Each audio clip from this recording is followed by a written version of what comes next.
Buenos días. Buenos días, jóvenes. Por favor, si me pudieran indicar si se escucha bien en las clases virtuales, uno está un poco ciego. Si me pueden indicar si se escucha y luego me indican si se escucha. Muy bien. Sí, Entonces le sí se agradezco. escucha. Muchas gracias. Muy agradecido. Igual preguntaré cuando empiece ya a subir la separata, si se ve, ¿no? Tienen que verse y escucharse para poder eh, realizar la clase. A ver, ya estamos por empezar.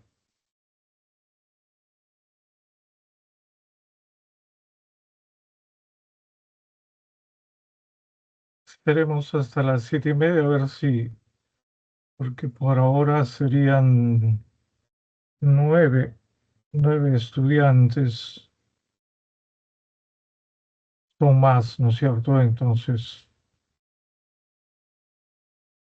bueno, en teoría no deberían llegar tarde, ¿no? Porque están en su casa, pero suele suceder.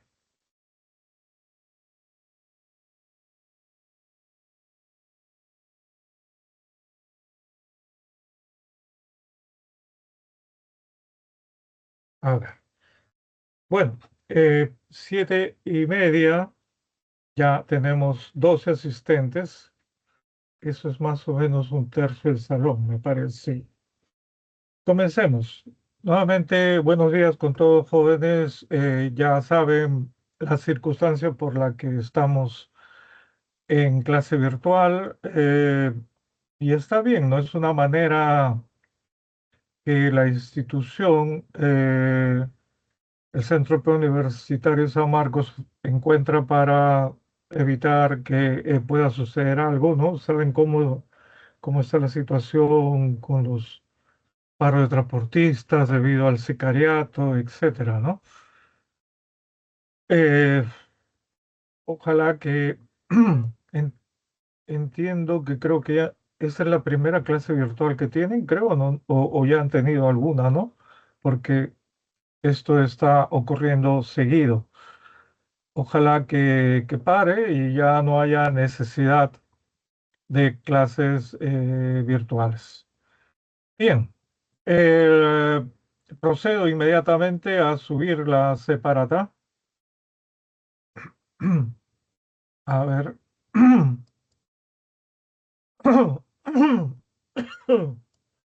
¿Qué vamos a trabajar hoy?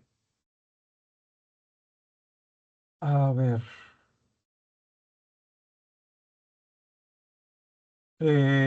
Por favor, me confirman si ahora sí se está viendo. Si estoy compartiendo la separata, ustedes pueden visualizarla. Sí, sí, sí. ¿La visualizan? Sí, ¿Sí? Por favor, si alguien me confirma. sí, sí, sí. Se ve bien, ya, perfecto. Y les ruego una cosa, que si en algún momento, porque a veces pasa, ¿no? Porque hay bajas de internet, bueno, porque también debo decirlo, porque mi laptop no es último modelo, etcétera. Si hay alguna falla, la hacen saber. Escriben, no se le escucha, profe, no se ve la separata, inmediatamente. ¿Está bien? Por favor, les voy a pedir que de esa manera colaboremos. A ver, entonces, hoy tocaba, ¿recuerdan? Siguiendo con lo anunciado en la primera separata, tipología textual, o sea, la presentación de los diferentes tipos de textos con los que evaluamos, examinamos el avance de ustedes, futuros samarquinos, en la comprensión no lectora, en el dominio, ¿no? de la comprensión de lo que leen. Eh, en la primera separata vimos el texto clásico, canónico, ¿no es cierto? El texto lineal o continuo, que también, como dicen algunos muchachos, pura letra, ¿no? La segunda separata, la semana pasada, vimos el texto mixto, una parte lineal, ¿no? Grafías y signos de puntuación, y acompañado de una imagen que se complementa con una imagen, ¿no es cierto? La imagen puede ser muchas cosas, cuadros estadísticos, caricaturas, pinturas, como vimos ese que al final terminó siendo un meme, ¿no? Ese intento de restauración de esa pintura, eh, fotos, etcétera, etcétera. Hoy nos toca ver otro texto que fue introducido con la prueba de, además del clásico, el que ya venía, ¿no? El que, el que les habla dio tres textos en su examen de admisión, tres textos lineales o continuos. Pero a partir de la introducción de la prueba de destrezas cognitivas, se introdujo el texto mixto que vimos la semana pasada, el texto dialéctico que vamos a ver hoy y el texto en inglés que veremos la próxima semana. Ahora, también conversamos algo de que para algunos, ¿recuerdan? En la última clase, el texto mixto suele ser, ¿no? El más sencillo, el más fácil, ¿no? Porque, mm, por ejemplo, en el caso de que venga un cuadro estadístico, o sea, donde se encuentren pues una serie de cantidades, algunas veces se pide, ¿no? Hacer operaciones o es necesario hacer operaciones básicas, sumar, restar, eh, o lo más difícil que he visto venir es una regla de tres simple que todos pueden hacer.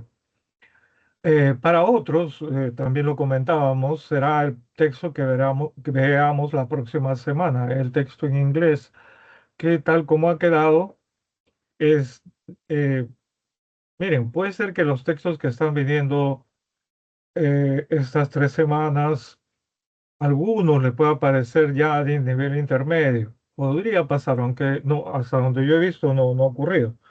Pero tengan la plena seguridad que el texto en inglés que venga en las cuatro pruebas que tienen ustedes que dar va a ser más pequeño. Eso sí está viniendo de 350, 400 palabras, pero va a ser alrededor de 100 palabras, nivel básico, ¿no es cierto? Y las preguntas suelen ser incluso hasta más sencillas que los textos en nuestro idioma. ¿Está bien? Este, el texto dialéctico, por eso les pido mucha concentración, es de todos los tipos de textos, el texto, digamos, que requiere un mayor esfuerzo mental, intelectual, cognitivo, ¿no? Vamos a ver inmediatamente por qué. A ver, bueno, estamos abriendo las separatas siempre con una pequeña frase de alguno de nuestros sanmarquinos ilustres, como en el caso de nuestro mayor cuentista Julio Ramón Ribeiro. En este caso, en cada lector futuro, el escritor renace, ¿no? Bueno, la otra cara de ser un buen lector es la de escribir también. No todos experimentan, pero si eres un buen lector, estás preparado para ser también un buen escritor. Y no solamente, ojo, de novela, poesías, obras de teatro, cuentos, sino un buen escritor, por ejemplo, de textos de investigación del área de tu profesión.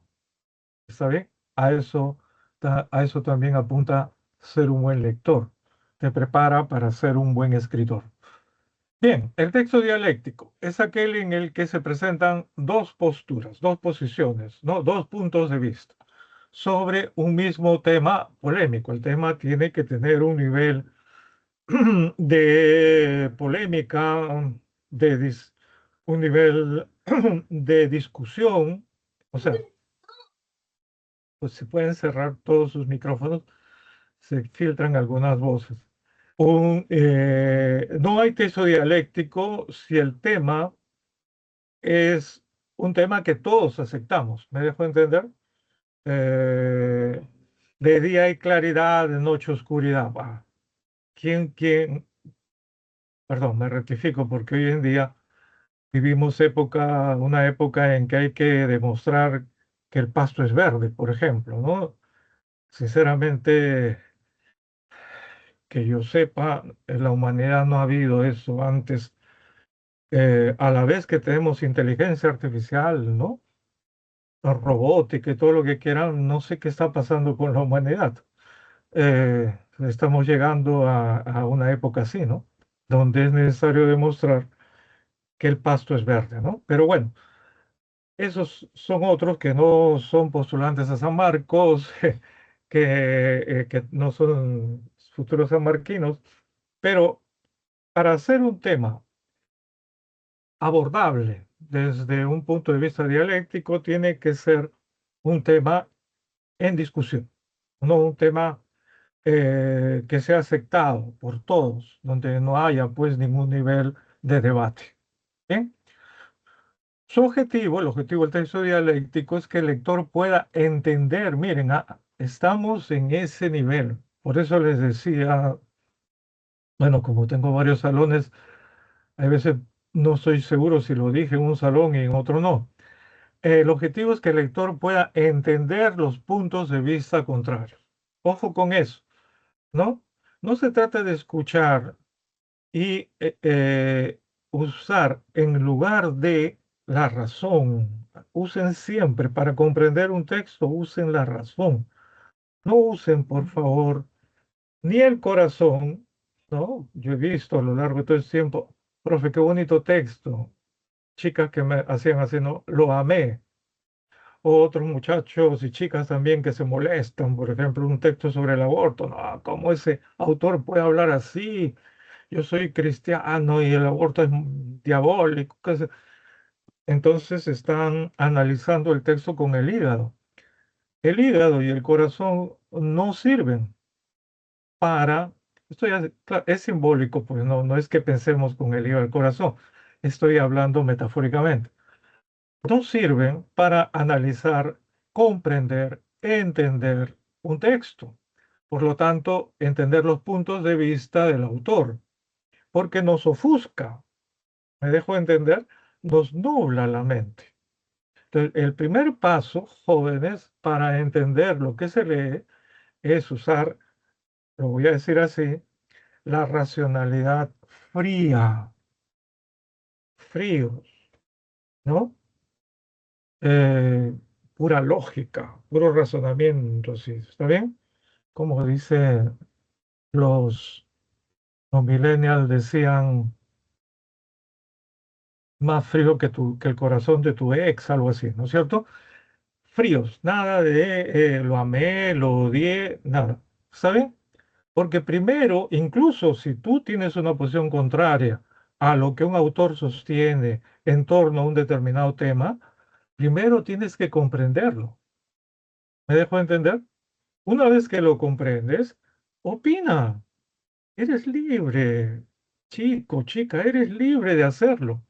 Pero vas a defender tu posición contraria al autor de A, al autor de B, en la medida en que primero lo has comprendido con la pura razón y luego armas sus argumentos también con la pura razón, ¿no? No con el hígado, no, eso te ofusca. ¿Se entiende? Ojalá que pase bien la idea. En ningún momento usemos ni el hígado ni el corazón. Eso nos impide entender. Bien, su objetivo es que el lector pueda entender los puntos de vista contrarios, reflexionar sobre ellos y arribar, o sea, llegar a una mejor comprensión del tópico, o sea, del tema, ¿no? De la materia que genera controversia, en la que no estamos de acuerdo. En este tipo de textos siempre existe una argumentación, esto es, se plantean ideas y razones para defender una posición. La gente toma posición en torno a un tema, a favor, en contra, pero no solamente eso, ¿no? Es como si ahora que se viene el verano alguien le dice, a ver, te convido un helado. ¿De qué quieres? ¿De chocolate o de fresa? ¿No? Ahí sí, bueno, su papá, por ejemplo, no le va a decir, a ver, usted dice fresa, su hermanito dice chocolate. No le dice, a ver, dame tus razones por las que argumenta por qué el chocolate es mejor que la fresa o tú por qué la fresa es mejor que el chocolate. Ahí simplemente uno dice qué es lo que quiere, qué es lo que le gusta. Pero cuando hablamos de temas, ¿no? Más si son científicos, los de sus propias carreras, por ejemplo, tenemos que dar razones. En la universidad, usted puede tener la posición que quiera, no tiene por qué coincidir con la del profesor. Escuche bien, esa época ya pasó, esa época la viví yo de estudiante. Los estudiantes de los 80 como yo, o de los 70 o la segunda mitad de los 60 había que coincidir con el profesor. Eso ya pasó y nunca debe volver. ¿Está bien? Por favor, entonces piense libremente. O sea, no tiene por qué pensar igual que el profesor, igual que su pareja si tiene una pareja en el aula, igual que la mayoría de sus amigos del aula. No, piense por usted mismo. Tome la posición, pero eso sí, lo que le va a pedir cualquier profesor es que nos diga por qué ha tomado esa posición. O sea, que la fundamente, que la justifique dando razones y de esa manera defienda su posición. En pequeño, ese es el ejercicio que usted desde el primer ciclo hasta el último le va a servir, ¿sabe para qué? Para el día en que tenga que defender su tesis. Escuche bien, no se distraiga. Termine de tomar su desayuno, ¿no? Coma, mastique bien su pan, pero acuérdese, si ustedes están acostumbrados a hacer eso, a dar razones para justificar la posición que toman, el día de su tesis van a hacer una defensa buena, excelente de la tesis que ustedes propongan. Porque los profesores, no porque le tengan cólera, sino porque ese es su trabajo. Un jurado lo que hace es, ¿no? Tratar de plantearle razones contrarias para ver si usted sabe defender su posición. Así que este texto no solo es preuniversitario, sino que le va a ayudar, ¿no? A que usted se prepare para ese gran día, ¿no? El día de la defensa de su tesis y para obtener su título, ¿no? Universitario. Características principales. Gira en torno a un tema controversial, ya hemos dicho, ¿no? O sea, el texto dialéctico no puede girar en torno a un tema en el cual todos estamos de acuerdo, ¿no es cierto? El fútbol peruano es malo. Habría que estar loco, ser fanático, ¿no? De una barra brava para decir lo contrario. Todos estamos de acuerdo, estamos mal, mal, mal, mal. Entonces, si alguien dice, no, el fútbol peruano es lo máximo, todos voltearían a verlo, ¿no es cierto? Ese tipo de temas no son para un debate dialéctico. Tiene que ser un tema que no esté muy claro, ¿no? Por eso me dejo entender, que cree controversia, debate, polémica. Entonces se enfrenta una tesis y una antítesis, ¿no? Tesis, afirmación, antítesis, la negación o refutación de la posición primera. Y se presentan, ojo, argumentos. El que defiende una tesis presenta argumentos, razones, porqués. Eh, el que plantea la antítesis va a presentar argumentos, pero que en este caso se llaman contraargumentos, ¿no? Tratando de refutar los argumentos que usted presente. Por ejemplo, esa es la labor de cualquier jurado en la sustentación de una tesis. Repito, no vayan a pensar que los profes tan buenos, tan chéveres que eran conmigo cuando llevé su curso, ahora no quieren que sea economista, administrador, contador. No, no. Esa es su labor. Probar que usted es capaz de defender su tesis con argumentos, con razones. Por eso van a plantear antítesis y contraargumentos. Cuidado que en cualquier texto ¿no? en que se sostiene una tesis con argumentos, puede haber falacias. ¿Qué es una falacia? Es un argumento que tiene apariencia de válido, impacta psicológicamente. O sea, uno lo escucha por primera vez y dice, ah, caramba, sí, tiene razón. Pero si lo analiza, se va a dar cuenta que es un argumento inválido, incorrecto. Y jóvenes, de esos, no solo las tesis, sino estamos rodeados en estos días de gente, personajes públicos, ¿no? Políticos, cualquiera que tiene una presencia, ¿no?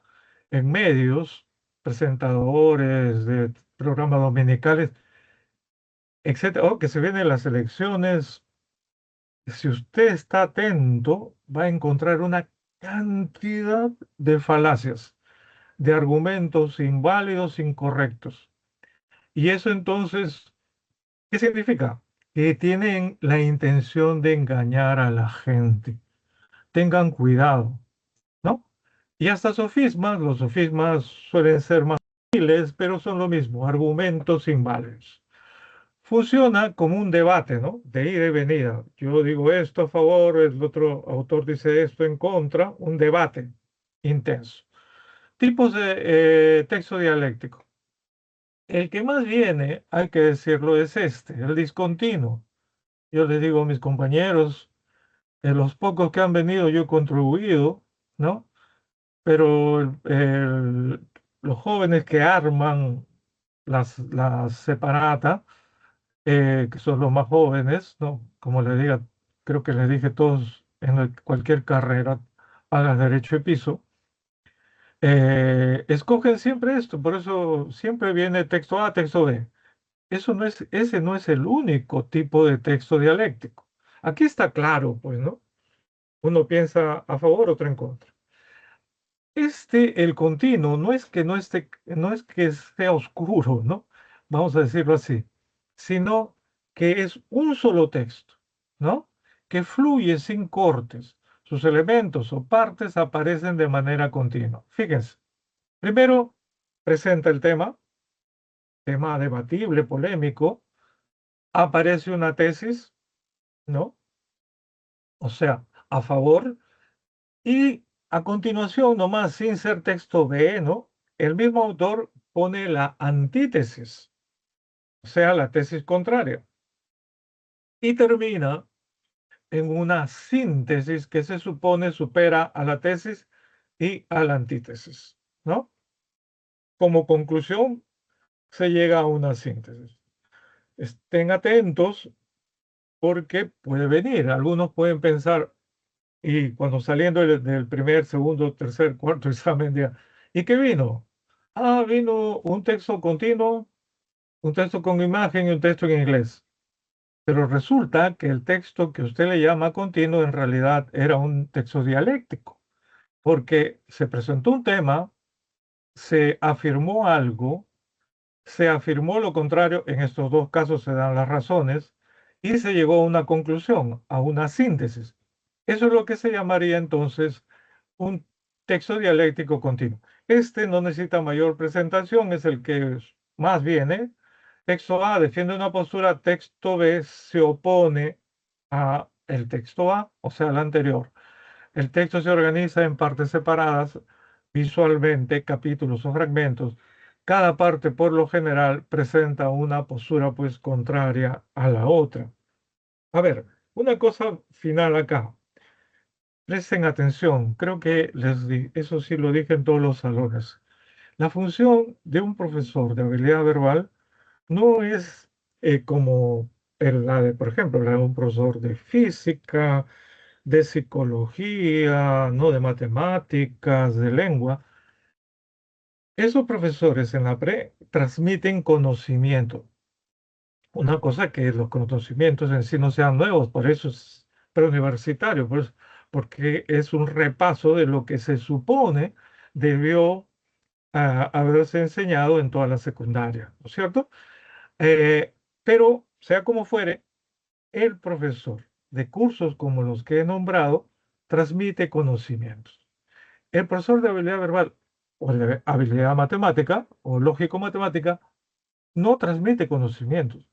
Lo que hace es transmitirle su experiencia, en mi caso, en la lectura, ¿no? Y el otro profesor en operaciones lógico-matemáticas. ¿Está bien? En nuestro caso, entonces, eh, tengan presente eso, ¿no? Estén atentos a los pequeños consejos que vamos dando, ¿no? A lo largo de estas semanas. ¿Sí? Eh, Elementos del texto dialéctico. Todo texto dialéctico debe tener un tema polémico, discutible, debatible, ¿no? Por eso, asunto que genera discusión. Si no genera discusión, no es un texto dialéctico. Repito, ¿no? Posición, el punto de vista del autor. ¿Sabe?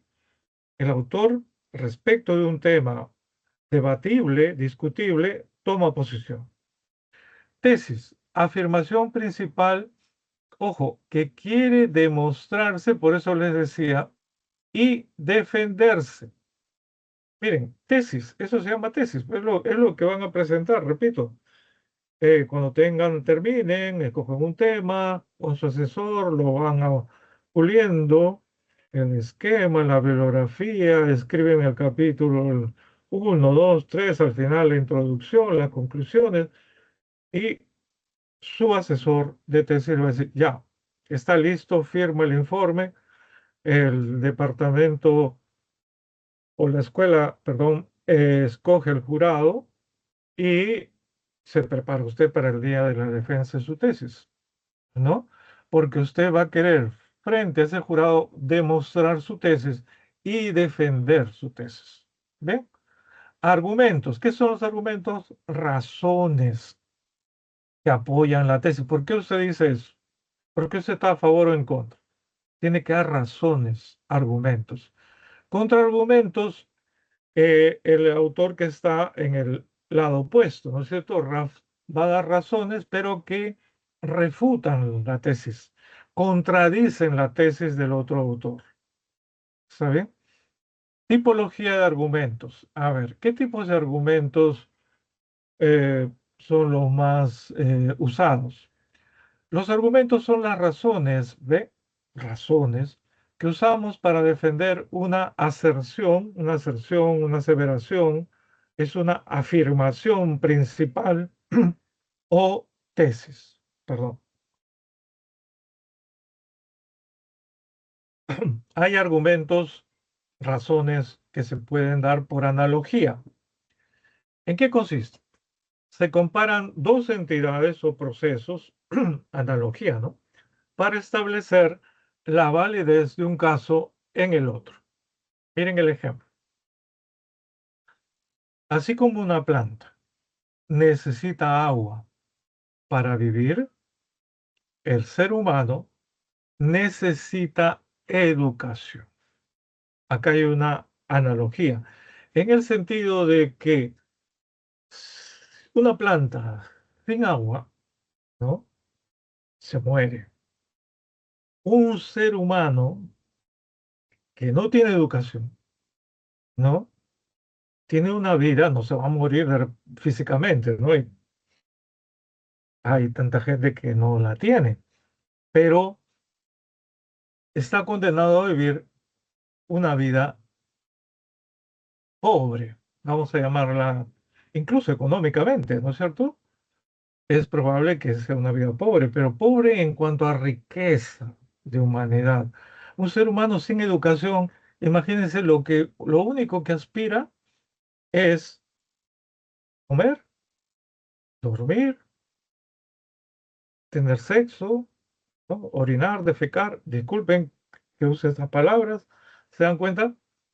A lo único que aspira, ¿no? Tomar. O sea, no se imagina que se puede alimentar, el espíritu puede sentir gozo, placer con el conocimiento, con la música, con el arte, por ejemplo.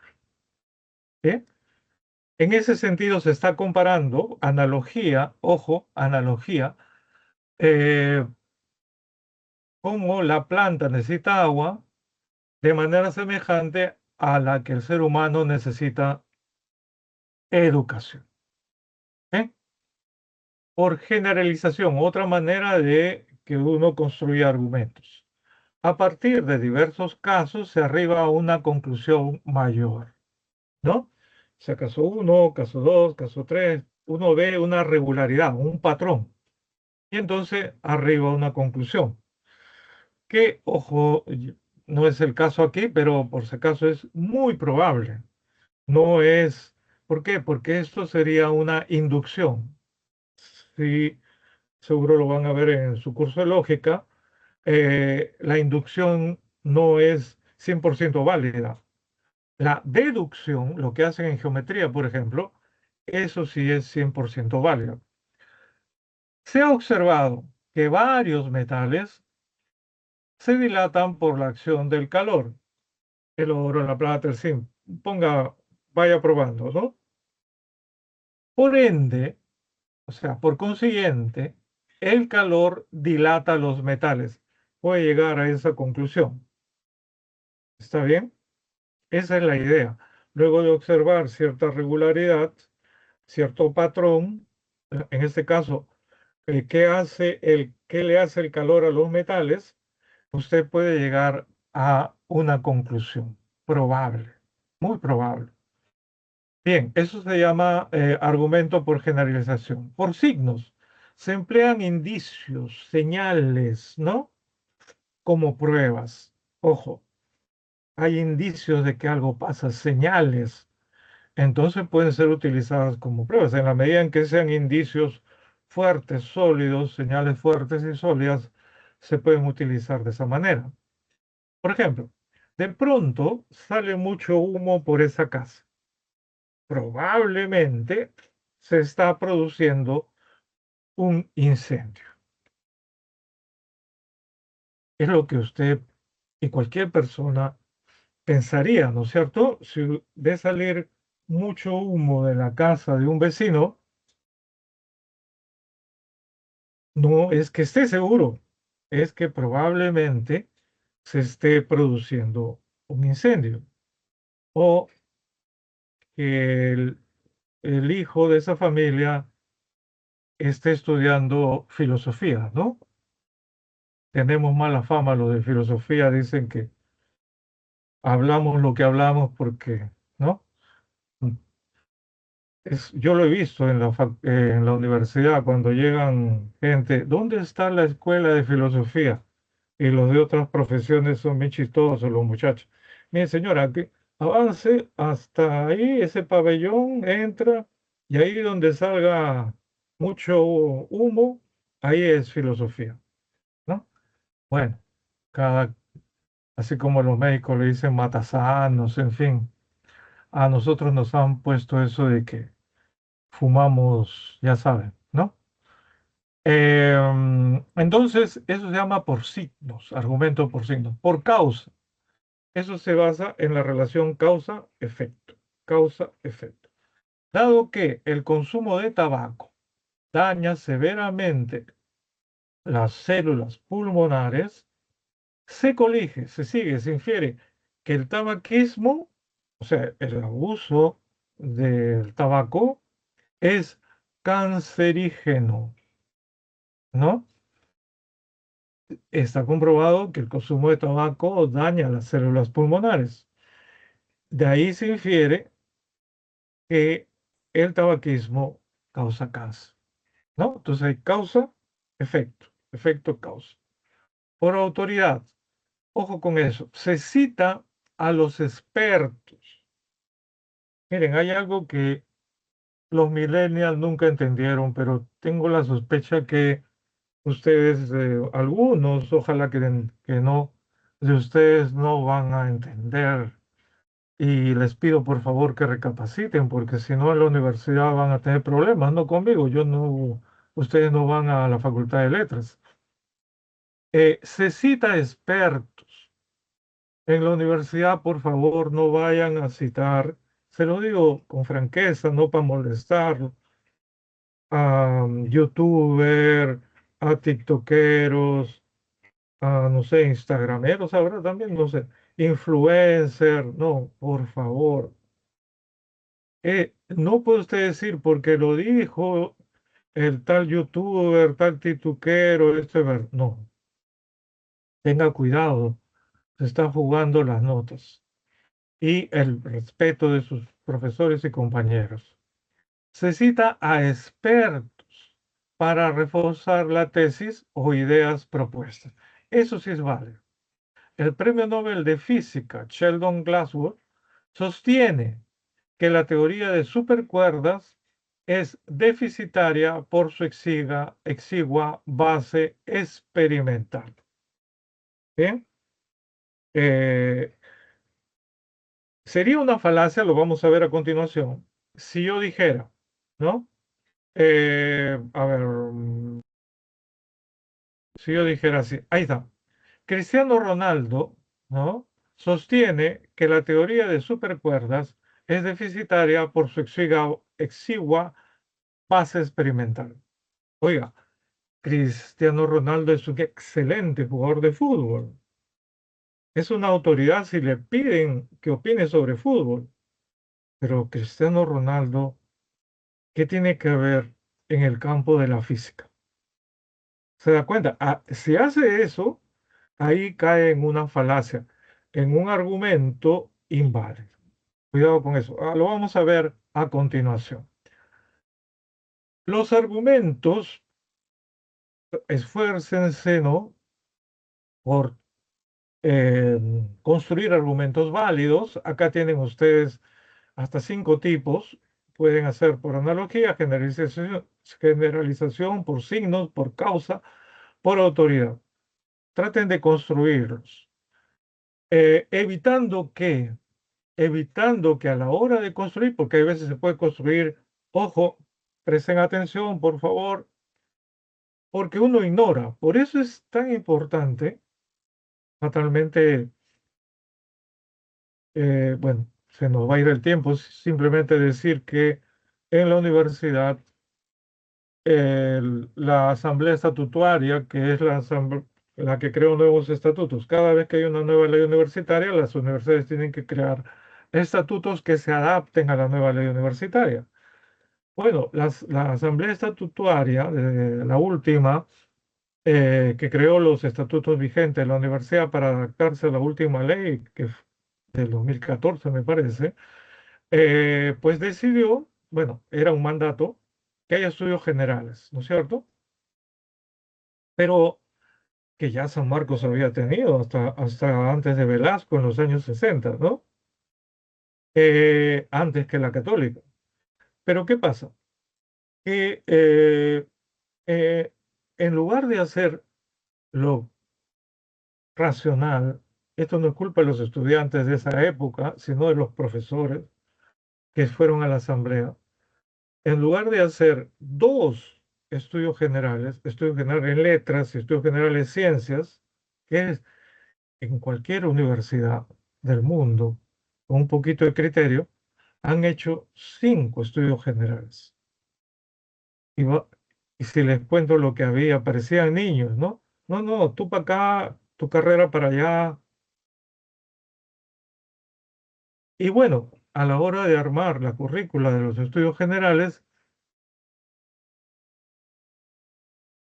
casi, sinceramente, casi nos convierten en una de estas universidades chicha, ¿no? ¿Por qué? Porque comenzaron a sacar cursos. Los de letras, bueno, no, pues matemáticas no, muchos jalados. Mire, así con toda frescura lo decían. En letras, nada de matemáticas, ¿no? Filosofía, ¿para qué quieren los de ciencias? No, no, nada de filosofía. Y sacaron lógica. La lógica es la ciencia, ojo, del razonamiento correcto. Nuestros vecinos de 4 o 5 cuadras más allá, ¿no es cierto? La Universidad Católica tiene dos estudios generales y en los dos estudios generales se enseña un curso, aunque sea un hito, de lógica general. Igual de introducción a la filosofía, ambos llevan lengua, ambos, me dejo entender, o sea, es que los estudios generales están hechos para que tengas cultura general, conocimientos básicos. Nosotros tenemos un solo año de estudios generales, pero por esa manía que muchos le llaman la manía de ser, en vez de universidad, un instituto superior tecnológico, que quede claro, pues, ¿no? En vez de lógica, ya, a ver, por ejemplo, en ingeniería electrónica, interruptores uno. En vez de filosofía, no, es mucho más importante en San Fernando que lleven mascarillas 2, inyectables 3. Eso es universidad. Jóvenes, eso es Instituto Superior Tecnológico. Pregunta, termino. La Universidad Católica, que tiene 2 años, no uno como nosotros, 2 años de estudios generales, 3 nada más de carrera, ¿tiene los peores profesionales? Hablemos de conocimientos. Por favor, nada de política, porque si entramos a política, a nosotros nos dicen terrucos, a ellos caviares. Eso es absurdo, eso no es académico. No califiquemos a nadie por ahí. Entonces, repito, ¿tienen malos profesionales? Por supuesto que no. Bueno, no hay curso de lógica, no hay han sacado en la universidad el curso que es la ciencia, repito, del razonamiento correcto, válido, del argumento correcto, válido. Y ahí se ven cosas como esta. Solo dos carreras lo tienen. Si alguien quiere, además, San Marcos felizmente es libre, ningún profesor te va a decir, ¿tú qué haces acá? ¿No? Se va a dar cuenta que no estás en lista y al contrario, se va a sentir bien si eres un alumno libre. Las dos carreras que tienen todavía lógica es la nuestra, filosofía. Basta con llevar lógica uno, ya lógica 2, lógica 3, lógica matemática, lógica no clásicas, eso es para los que se especializan en esa carrera. Pero la otra especialidad es derecho. Tienen un curso de lógica general y otro curso que es de lógica jurídica. Si no, ¿cómo pueden argumentar? Tanto el abogado defensor como el fiscal no pueden argumentar si no conocen lógica. ¿Estamos? Bien, es una pena, pero ya no se dicta ese curso. Si quieren llevarlo como alumnos libres, al inicio del año les recomiendo por el mes de marzo, acérquense a estas facultades, miren el horario, siempre se publica en las vitrinas, y si tienen un tiempito con respecto a su carrera, primero en su carrera, ¿no? Pueden entrar como alumnos libres. A ver, falacias, o sea, cuidado, estos son entonces argumentos inválidos, incorrectos, ¿no? Puede uno caer por desconocimiento, pero por eso hay que conocerlos. Pero ojo, hay gente inmoral, ojo con lo que voy a decir, inmoral, antiética, que estudia estas falacias, pero para utilizarlas conscientemente. ¿Se entiende? ¿Mm? Ahí no es que me equivoqué, no sabía que eso era un razonamiento falaz. No, no, las estudian. para utilizarlas, para convencer a la gente. Repito, ahora que vienen elecciones, están atentos todos los políticos, acá, nada, derecha, izquierda, centro, arriba, abajo, atrás, adelante, todos los políticos. Yo no me caso con nadie, usan muchas falacias. Estén atentos. Y ahí van a aprender incluso a reconocer, digo, no la vayan a usar, ¿no? Falacia ad hominem, atacar a la persona, no a sus ideas. En un debate se ataca, ¿no? Se refuta, se contradice ideas. Una idea, afirmas algo en lo que crees y tu polemista, el que está debatiendo contigo, cree sinceramente que tú estás equivocado, entonces debe presentar ideas para refutar las tuyas, pero nunca atacarte como persona. ¿Se entiende? Eso sería caer en la falacia conocida como ad hominem, el ataque al hombre. Miren este ejemplo. Si casi estás en la bancarrota, ¿cómo osas hablar de la economía internacional? A ver, este es interesante porque imagínense el alumno más brillante o el estudiante más brillante de la carrera de economía, ¿ah? Que en su hogar tiene un negocio y está por quebrar. Debate en el aula con otro joven que está estudiando también economía y él les dice esto para ganarle un debate sobre economía internacional. ¿Les parece correcto? Es absurdo, ¿no? No está refutando lo que ella diga sobre economía internacional, la está atacando. Si casi estás en la bancarrota, ¿cómo osas hablar de la economía internacional? Jóvenes, para debatir, para polemizar, hay que tener ética. No se puede usar estos razonamientos incorrectos.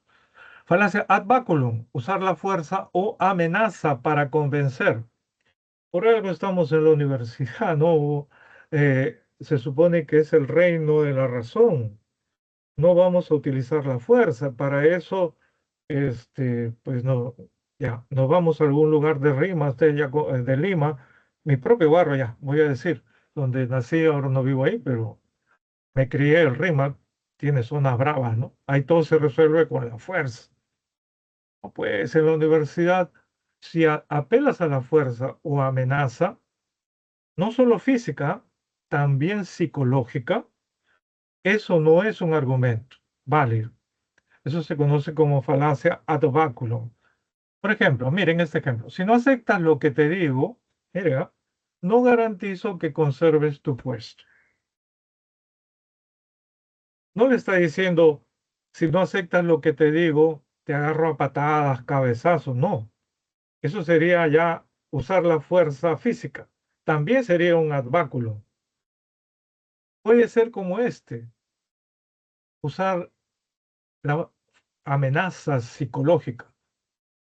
¿Quién quiere perder su puesto de trabajo, no?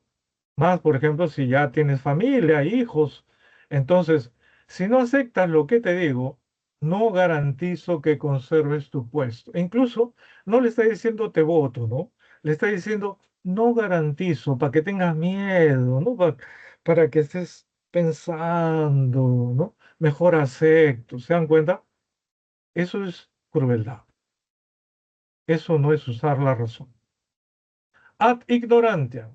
Ese es otro tipo de falacia. Afirmar que algo es cierto, ojo, porque no se ha demostrado lo contrario. O sea, hacer afirmaciones en campos donde no hay un conocimiento seguro. ¿Está bien? Cuidado.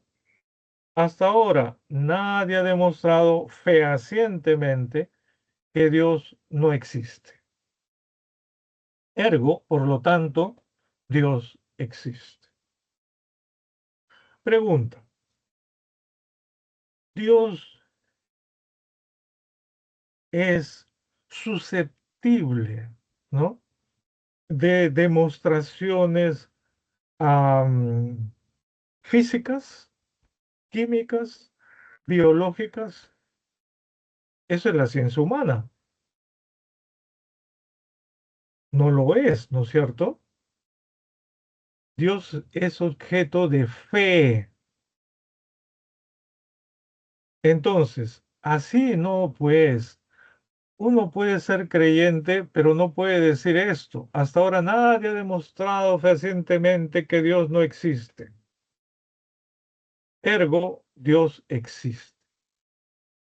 En ese campo, con las ciencias humanas, no se puede demostrar que Dios exista o Dios no exista, porque además se supone que Dios, además hay un pasaje en la Biblia que dice, a Dios nunca nadie lo ha visto. Eso es básico en teología. Yo que he estudiado teología, ¿ah?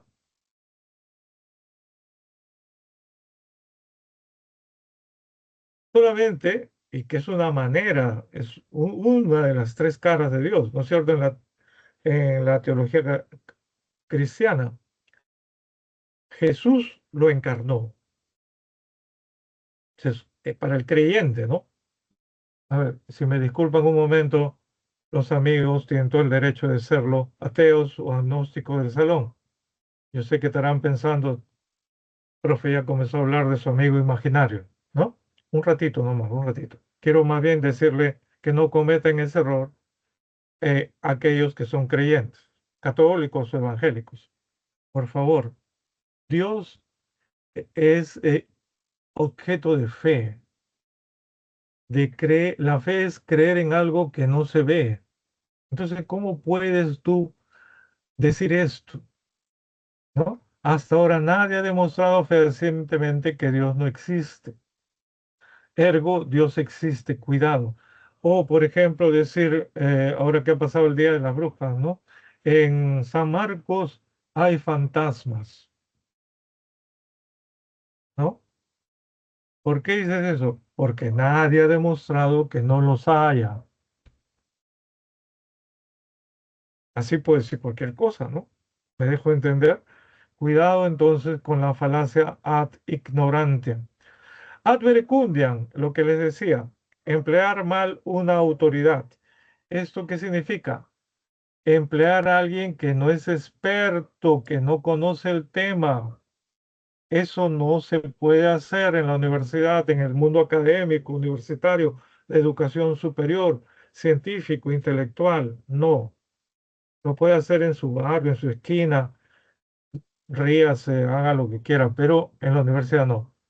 Ese streamer famoso sostiene vigorosamente que la Tierra es plana. En consecuencia, el terraplanismo es una idea respetable. Creo que lo dejamos ahí. De verdad, no les, no les digo, solamente los pongo en aviso de que si en la universidad alguien sostiene estas cosas, hay profesores que reaccionan mal, bien mal. Se sienten sumamente ofendidos. Así que, amigos terraplanistas, si es que los hay, yo sería un poquito más comprensivo, ¿no? Le diría, oye, mira bien, estudia, esto está aprobado desde la época de los griegos, ¿no? Pero hay otros que no, ¿ah? Otros se indignan. Yo trataría de presentarle argumentos y persuadirlo, argumentos científicos. Tengan cuidado con estas cosas, ¿está bien? Por ejemplo, un joven que estudia en San Fernando y se declare antivacunas. Conozco casos terribles, ¿saben? Que profesores hasta ya no querían entrar al salón porque no era uno, eran dos, tres. No, no, no. Dijo, a esta promoción yo no le enseño. Bueno, ¿qué podemos hacer? De una parte tienen razón. Otra cosa sería reaccionar, ¿no? Más tranquilos, tratando de persuadir, ¿no? Cuidado. Hay profesores que no admiten esta falacia, ¿ah? Se indignan mucho. Ad populum, creer en lo que la mayoría acepta. Miren, todo el pueblo rechaza a ese político. En conclusión, ese político es execrable. Miren, si usted rechaza a un político, cualquiera, repito, yo no me caso con él, de izquierda, de derecha, del centro, de arriba, abajo, atrás, clásico, outsider, de la casta, como dicen en Argentina, que no sea de la casta, lo que sea, no puede basar su argumento de rechazo o también al revés, de apoyo, señalando todo el pueblo. ¿Me dejo entender? Esa no es manera de argumentar. Usted diga, este político es execrable y dé razones por esto, por esto, por esto. O este político es digno de apoyarlo por esto, por esto, por esto. Pero no apele a que el pueblo lo apoya. Lo contrario también, ¿ah? El pueblo lo apoya, por lo tanto hay que votar por él. No, tenemos que acostumbrarnos a dar razones. Por ejemplo, a ver, esto toma su tiempo, Dios. Miren, como ven, estamos explicando desde el minuto uno, no estamos parando. Si no nos da el tiempo, esta separata muchas veces la ha tenido que hacer el propio profesor. Ya, vamos a tener que ir avanzando. Dejaré por lo menos dos para darles un tiempo, pero tomando en cuenta el tiempo que nos está tomando, es probable que, repito, solamente la tercera y el texto en inglés los pueda dejar para que unos minutos para que trabajen, ¿ya? Seguimos. Por ejemplo, acá quería dar uno más, el ad populum. Por ejemplo, imagínense, retrocedamos un poco, que usted pasa con su enamorado, enamorada, ¿no es cierto? Cerca a un cine. El día, en la época en que estrenaron, o era el primer mes de esta película, que creo que es la más taquillera en la historia del cine peruano. ¿Cómo es esta película? A su madre o a su madre, ¿no? Uno, ya. Entonces lo que usted podía ver pasando con su pareja es que había una cola inmensa. Pasa otro día, otra cola inmensa. Y entonces su pareja le dice, oye, hay que venir a verla, ¿ya? Y supongamos que la otra parte de la pareja diga, ¿y por qué tendríamos que verla? Porque mira, debe ser buena, tanta gente está haciendo cola para verla.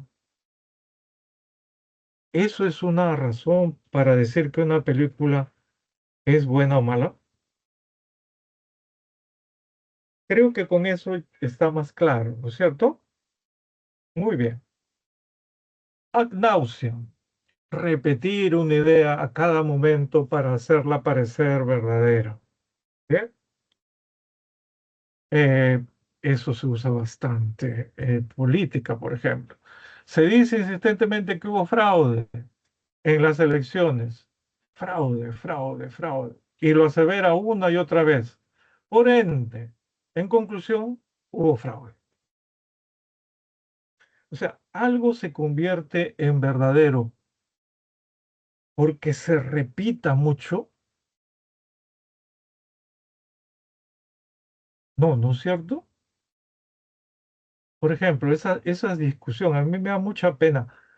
Jóvenes universitarios, sanmarquinos, tengo que decirlo, que en estos tiempos ya están volviendo a discutir en redes. Bueno, yo uso dos nada más. Ya cerré, cuando abrí un tiempo Instagram, TikTok, ya la cerré. Estoy tratando de entrar menos. Una es Facebook, que es un poco más así de amigos, familiar, ¿no? Y la otra es X, que eso es tóxica. O sea, X, lo que era Twitter, pero por lo menos ahí aparece instantáneamente cualquier noticia. Ya las opiniones esas ni las miro. ¿Está bien? ¿Me dejo entender?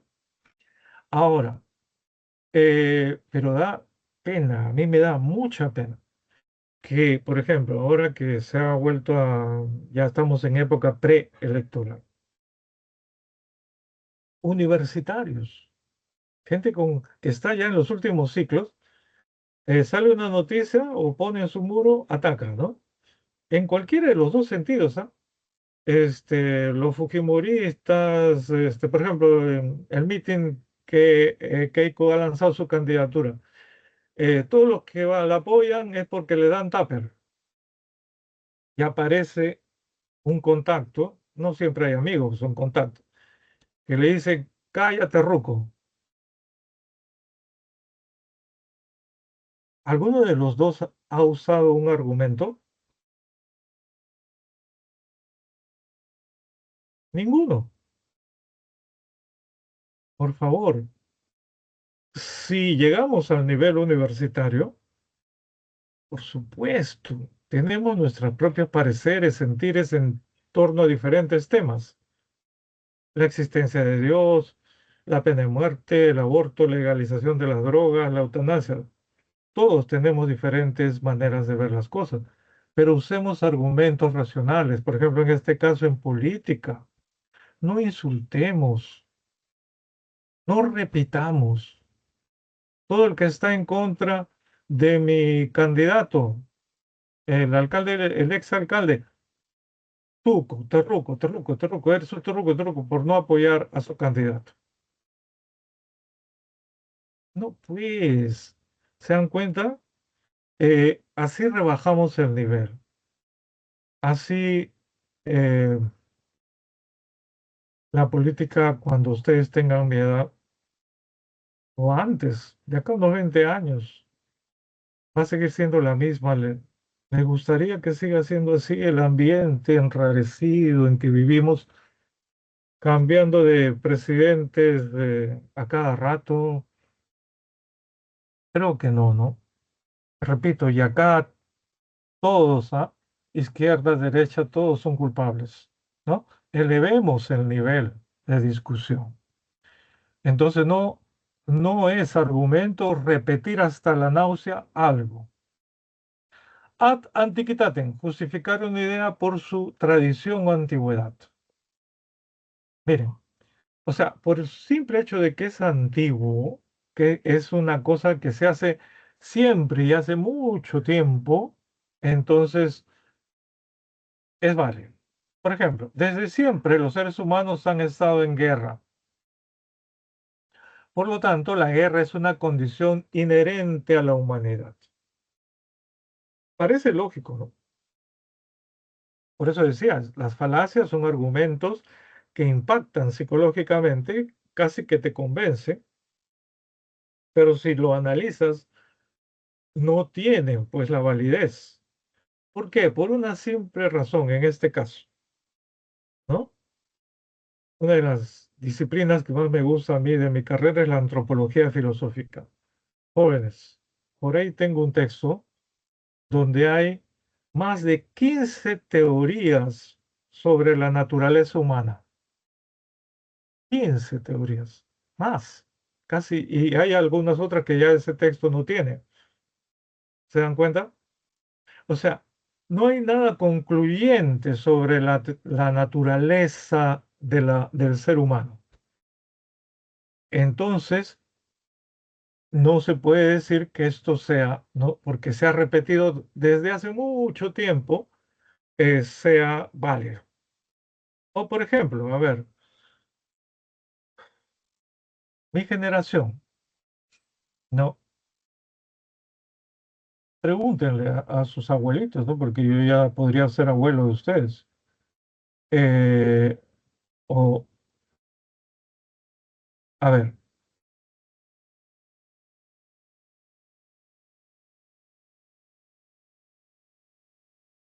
no era, recién en Estados Unidos, en los 60, 70, hay el movimiento hippie, ¿no?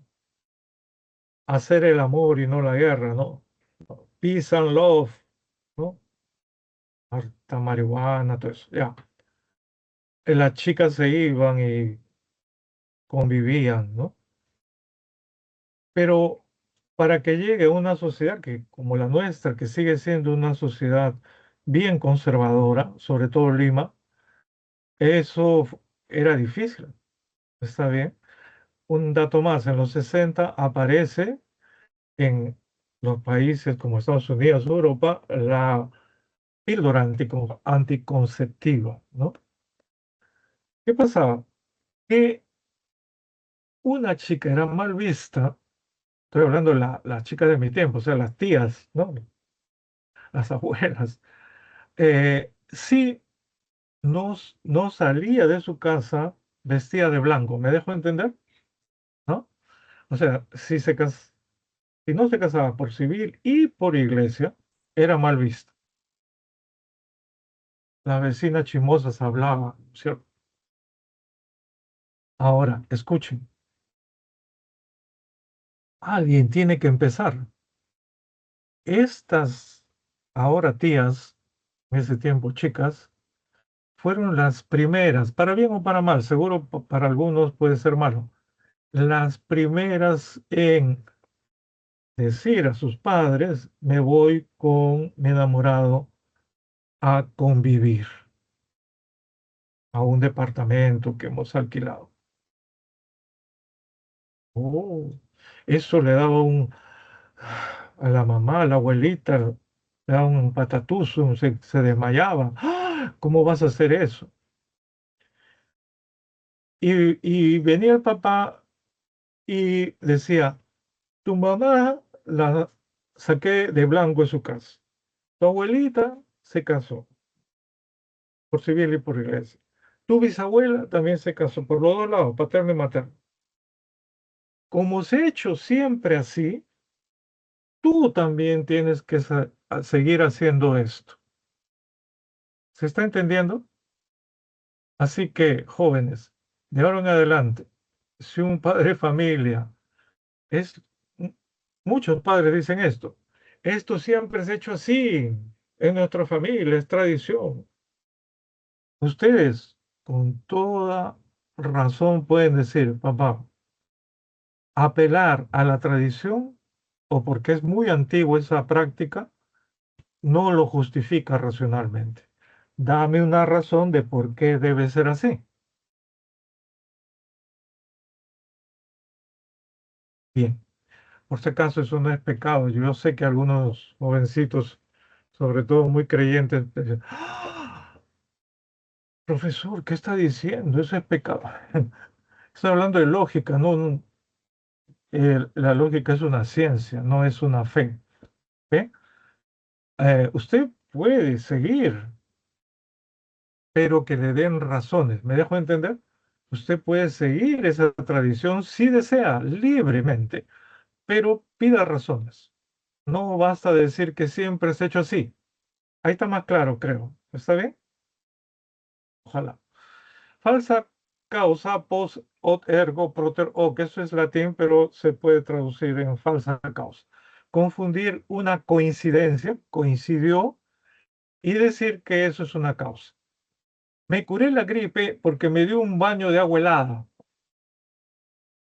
Por ello, el agua helada es lo que cura la gripe. ¿Se dan cuenta? Creo que ya no necesita mayor explicación, ¿no es cierto? Dio la casualidad que tu proceso gripal estaba acabando cuando te diste el baño de agua helada. Pero tú, por esa coincidencia, asumes que haberte dado el baño de agua helada es lo que te ha curado la gripe. Y encima lo generalizas, lo comienzas a aconsejar a todo el mundo. El agua helada es lo que cura la gripe. Cuidado entonces, porque eso es una falsa causa, una falacia de falsa causa.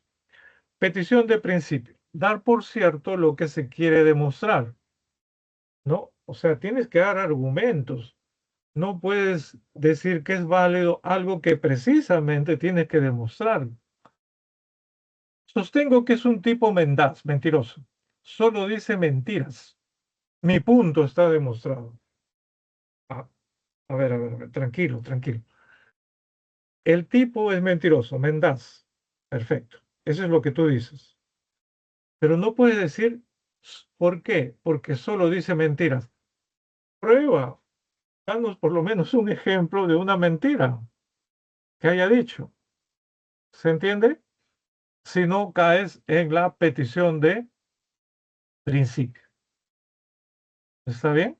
Cuidado con ese otro tipo de falacia. El hombre de paja, este es muy común, o lo van a ver en los debates políticos, ahora que se van a sacar los pelos, se van a agarrar allá por llegar a ser presidentes, senadores, diputados. Hombre de paja. Caricaturizar la postura del otro para refutarla con más facilidad. Miren, ¿ah? O sea, no la comprendes, no la entiendes, la deformas la posición del otro, la caricaturizas y entonces es más fácil atacarla.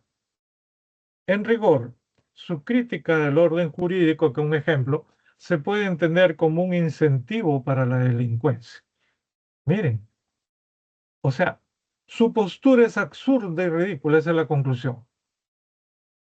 O sea, no dice nada sobre cuál es la crítica, simplemente dice en rigor su crítica del orden jurídico se puede entender incluso como incentivo para la delincuencia.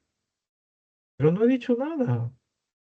¿Cuál es la crítica? Quisiéramos saber cuál es la crítica que esa persona libremente ha hecho al orden jurídico y cómo así es un incentivo para la delincuencia.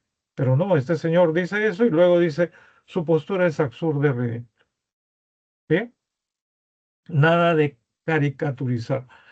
La mejor manera de debatir es comprender a alguien con el que tú discrepas libremente, entenderlo bien y tal como es, sin deformarlo, argumentar para ganarle si quieres la discusión. Pero así no se gana una discusión. Comprensión de textos. Texto dialéctico continuo. A ver, síganme, por favor, ¿no? Eh, Vamos a continuar, ¿ya? Tenemos que avanzar. La introducción de la inteligencia artificial, IA, en la gastronomía ha abierto un campo de innovación sin precedentes. La alianza entre chefs y científicos de datos está permitiendo descubrir combinaciones de sabores inéditos, optimizar procesos de cocina y diseñar menús personalizados.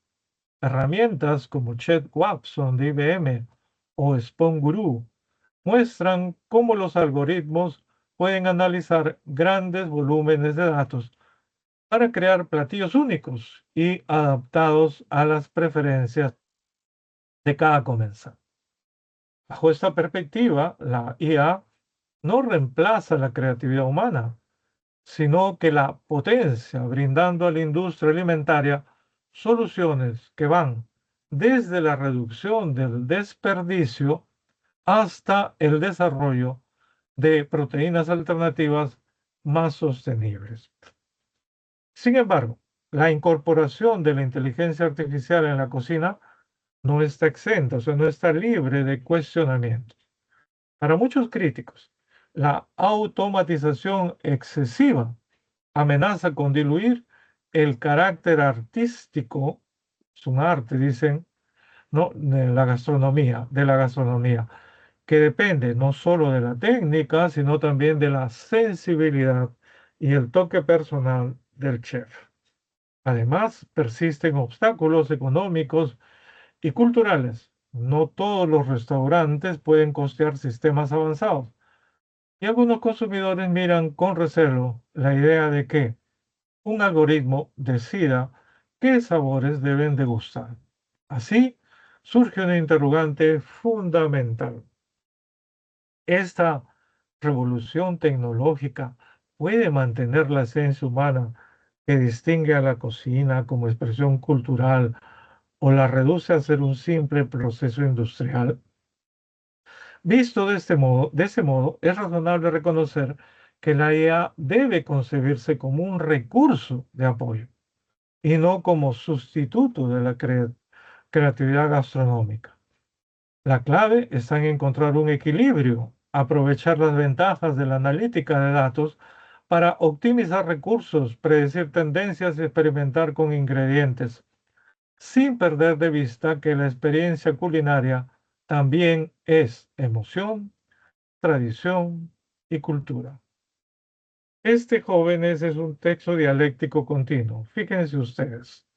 Se presenta el tema, la introducción de la inteligencia artificial en la gastronomía. Ha abierto un campo de innovación sin precedentes. ¿Eh?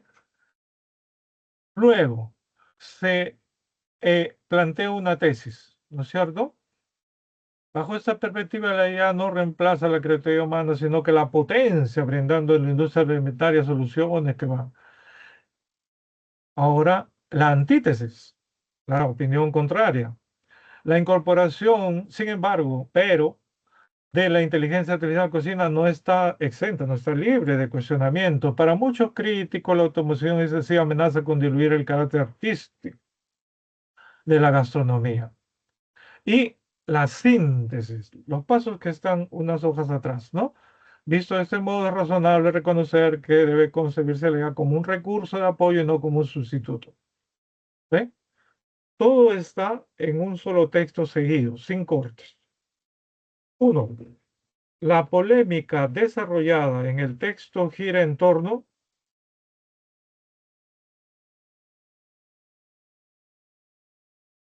a ver, si alguno tiene respuestas rápidas, la pueden escribir, por favor. A ver, yo estaré mirando. Sería una manera de participar. Ajá, ya tengo una respuesta. Dos, una más, a ver. Perfecto, esa es, muy bien. D, al impacto de la inteligencia artificial en la gastronomía entendida como praxis cultural. El texto debate el aporte innovador de la IA y el riesgo de perder la esencia cultural y artística de la cocina. Dos, respecto de la inclusión de la IA en la actividad gastronómica, la mención de científicos de datos se puede considerar como un argumento.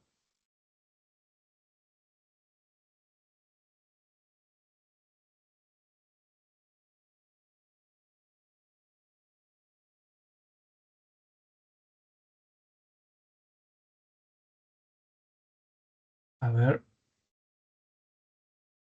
si en esta discusión respecto a la inclusión de la IA en la gastronomía, menciono la opinión de científicos de datos, ¿no? Si se trata de la IA, los científicos de datos son,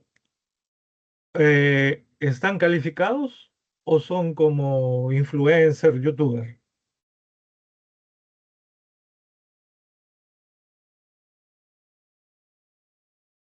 Son científicos de datos. Estamos hablando de la IA. ¿Su opinión es válida o no? ¿Se debe tomar en cuenta o no? Repito, lo que sería falaz es que yo diga, según, vamos a decir, eh, Leonardo DiCaprio, ¿no? La IA no sirve de nada en la gastronomía. Leonardo DiCaprio, con excelente autor ganador de Oscar, ¿no? ¿Sabe algo de IA? Exacto, sé.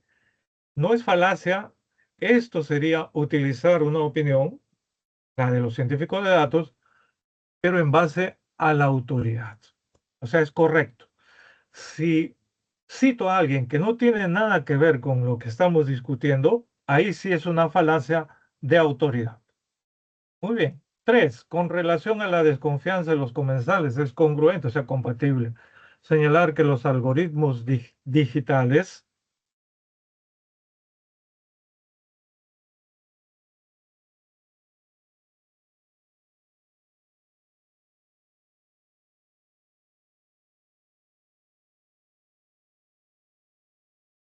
con relación a eso, ¿qué estaría pasando?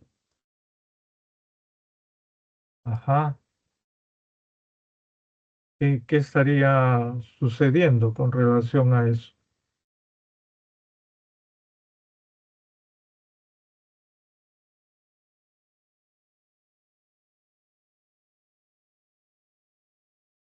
Ajá. Perfecto. Ah, perfecto. ¿No es cierto? Interfieren con una decisión, ¿no? Personal y única, ¿no? Por eso desconfían los comensales, porque es compatible, o sea, es verdad señalar que los algoritmos digitales estarían interfiriendo con algo que por su propia naturaleza es personal, es único, ¿no? Una máquina no me puede decir cuál es el sabor que me debe gustar a mí. Es lo que cuestiona. Según el texto, unos de repente van a defender a la IA. Ahorita no ese es el caso. Cuatro, se infiere que como beneficio el empleo de los algoritmos digitales en la producción de platillos permitiría,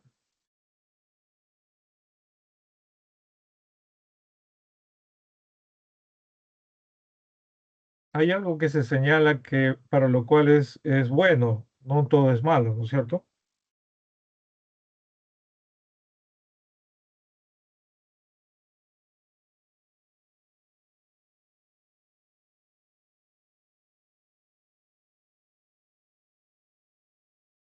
La IA te puede decir las cantidades exactas que tienes que comprar para que no te sobre productos, ¿no es cierto? Y los termines echando a la basura. Entonces, cuatro, eso sí creo que es lo mejor, ¿no? Una de las cosas mejores, calcular con mayor precisión los insumos, ¿no? No te vaya, no sé, a sobrar y después se pudren, gastas por las puras, tienes que botar a la basura, ¿no? Cinco, si alguien sostuviera que el uso de la IA en la gastronomía destruye la creatividad y vuelve a los comensales en autómatas, se podría decir que se comete la falacia si alguien sostuviera eso que está en el enunciado.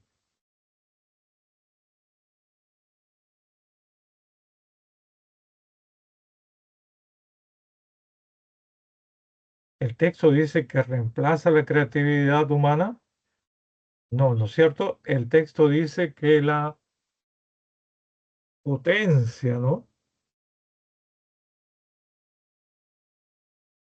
Entonces, ¿qué tipo de falacia es lo que está en el enunciado? ¿Refleja exactamente lo que el texto dice?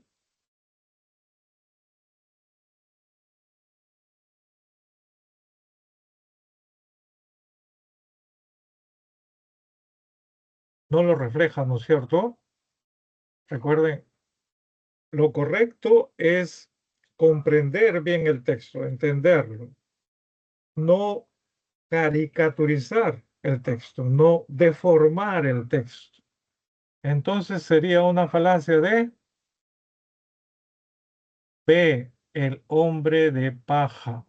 Esa es la que finalmente no entiende, sino hace una caricatura para eh, ganar un debate. No, la IA hace eso y entonces por lo tanto no sirve para nada. No, lo que dice que puede potenciar. Hay campos en que no. En la conclusión se ve claramente eso también, ¿no? Bien, texto dialéctico discontinuo. Texto dialéctico discontinuo. Texto A, texto B. Un programa de Aprendo en Casa, llamado así, ¿no?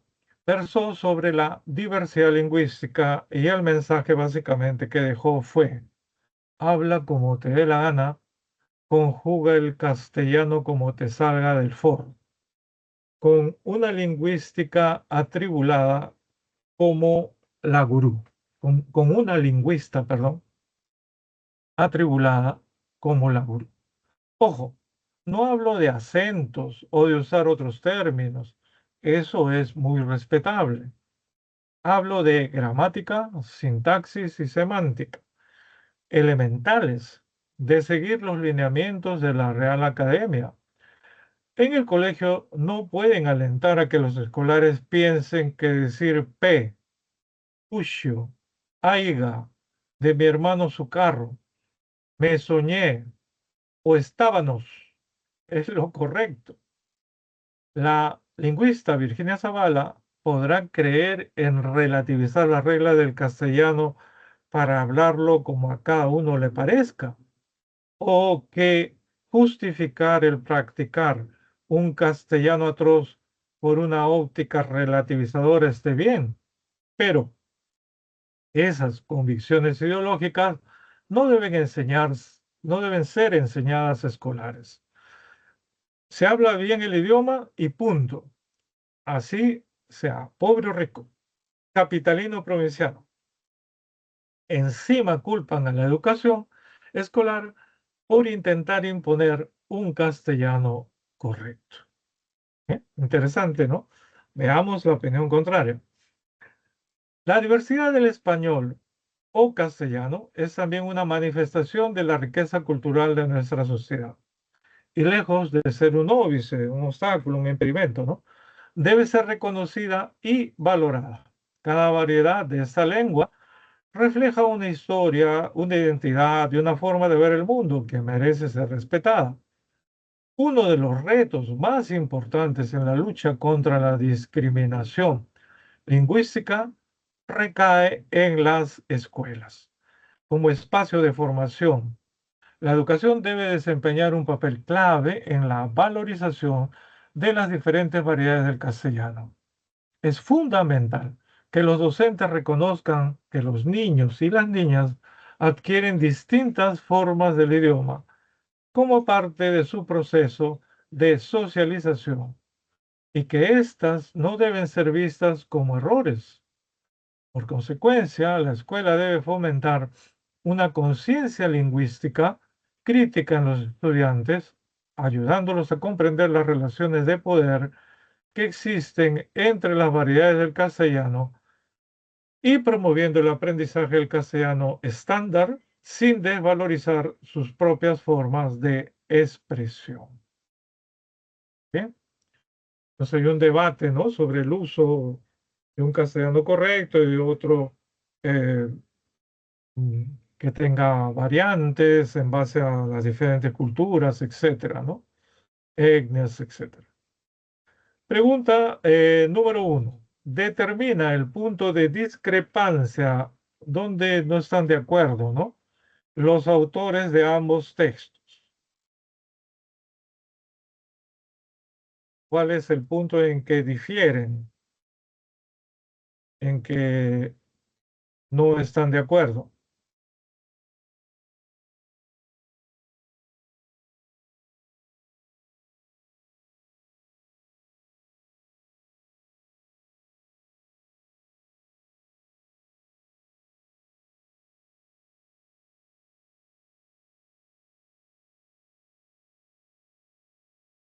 Exacto.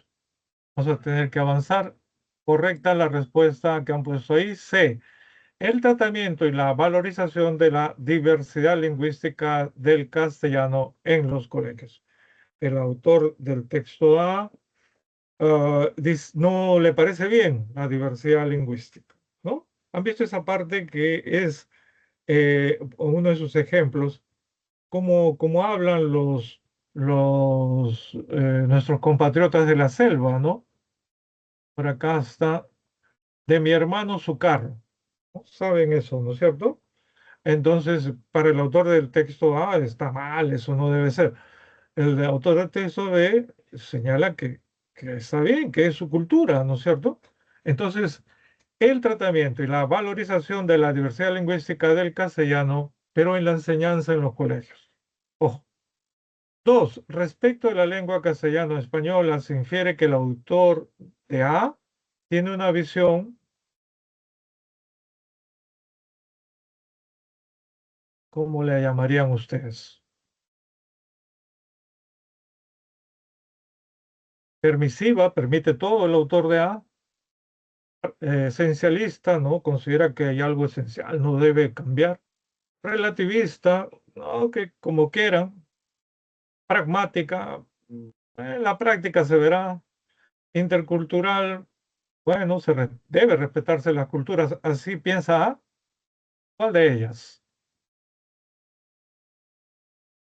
Recuerden que A critica ese tipo de expresiones, que hay que enseñarle un castellano de acuerdo a la RAE, ¿no? Exacto. B, esencialista, ¿no? Esa es la posición, puede llamarse así la posición del autor A. Tres, si un estudiante dijera, ahí hubieron dos asesinatos anoche, entonces el autor del texto A, el esencialista, plantearía que este alumno,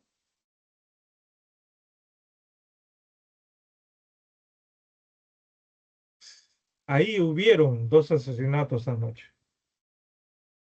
Según la Real Academia de la Lengua Española, debería decirse, ahí hubo dos asesinatos anoche. Pero si un estudiante dijera eso, el autor del texto A, que es esencialista, ¿qué diría? Exacto, la A. Criticaría, ¿no? Diría que este alumno utiliza una forma del todo incorrecta y que debe corregirse, ¿no? Recuerden que es esencialista. Cuatro, a partir de la postura del texto B, se infiere que la escuela debe ser el espacio. El del texto B resalta que cada cultura, ¿no? Debe respetarse su forma de hablar, ¿no? Porque si no, él lo llama, pues, imponer algo, hacer y decir, pues, que alguien habla correcto. Estos hablan, los de la selva hablan incorrectamente. ¿Eso cómo se llama? Perfecto, ¿no? A partir de la postura del texto B se infiere que la escuela para el autor del texto B debe ser el espacio para disminuir la discriminación idiomática. No se debe marginar, por ejemplo, este sigo porque es, creo, el más entendible, de mi hermano su carro, ¿no? Ese, supongamos, estudiante de Iquitos que habla así, no hay que discriminarlo, hay que aceptarlo y entonces se disminuye la discriminación automática, idiomática, perdón. Ya no se le discrimina a la gente. Cinco, en el texto B, el término se utiliza tan negrita, óbice, significa, creo que lo llegué a decir, óbice, ¿qué significa en el texto B? Exacto, escollo, ¿no? Obstáculo, impedimento. Vamos a seguir, nos queda 20 minutos. Repito, ustedes son testigos y está grabado. Una de las cosas mejores que tienen las clases virtuales es que los profesores pueden revisar cualquier reclamo, está grabado. Desde el minuto uno solo hablamos de la separata. Esta separata es larga, ¿no? Seguimos.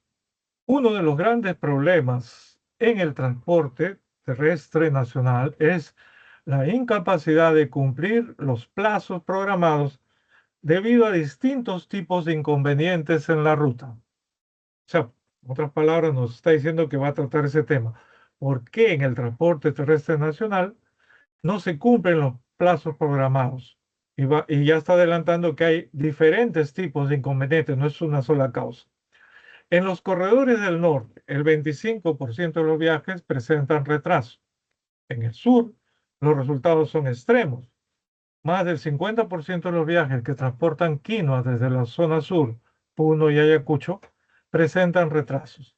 Quizá por la mala calidad de las vías y la longitud de los trayectos. Muy en contraste con el 5% de los viajes de la cebolla que viaja por la costa.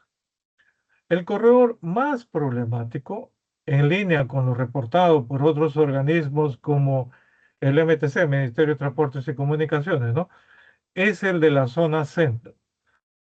Debido a la alta congestión existente, si alguno de ustedes ha viajado por ahí, la carretera central es terrible, ¿no? En la carretera central, que imposibilita el tránsito fluido de vehículos. Respecto de la causa de los retrasos, la más importante es la calidad de las vías, que, según los transportistas encuestados, ocasionan más de un cuarto de las demoras. Ver figura, vamos a ver la figura, ¿no? Este es un texto mixto con imagen. Otro factor importante, hay varios, ¿no? Estrechamente vinculado con la calidad de las vías, es la congestión en la ruta, que es especialmente problemática en corredores saturados, como la carretera central. Asimismo, cerca de un quinto de los agentes afirma que los retrasos se deben a trámites. Miren, hay otros problemas, trámites, ¿no? O al excesivo número de controles paradas, ¿no? Lo que se liga a la intensiva labor fiscalizadora de Sutran, este otro organismo, ¿no? Principalmente en las vías troncales. Según los transportistas, los retrasos se traducen en costos evitables en términos de tiempo, de trabajo, combustible, entre otros. El corredor más problemático para el café y el cacao, nuevamente, es el de la zona centro, donde la mala calidad de las vías y la congestión, tanto de la carretera central como de las vías cercanas a los nodos productivos, provocan retrasos equivalentes a más del 28% del tiempo de viaje referencial. En el corredor de la zona norte para la uva, el retraso también es problemático e inclusive mayor, pero en términos absolutos es menor de una hora y se debe principalmente a temas de fiscalización y mala calidad de las vías cercanas a las chacras. En términos de costos evitables, el corredor más problemático es también el del centro, para el café y el cacao, con un aumento promedio de 76.3% del costo del viaje referencial como producto de los retrasos en la ruta. Le sigue el corredor del norte para los mismos productos, en el que los costos evitables equivalen a cerca de un tercio del costo de viaje referencial. El corredor que se muestra menos problemático es el del sur, para la uva, quizá debido a la alta concentración productiva y logística en la ruta Ica-Callao. Figura que acompaña, ¿no? Causa, figura 9, causa principal de los retrasos en el transporte de productos. Este es un gráfico estadístico de tipo torta. El mayor, vamos a decir, pedazo de la torta, la mala calidad de las vías. Sería el principal problema, no el único, ¿no? El principal, 26%. La congestión en el tráfico, 22%. Avería mecánica, 19%. Excesivo número de paradas, o sea, los controles, 11%. Tramitología de problemas de coordinación, 10%. Automatización del producto, 4%. No precisa, 8%. Esto no está bien dimensionado, ¿no? Porque este 8% resulta siendo más grande que el 10%, que los...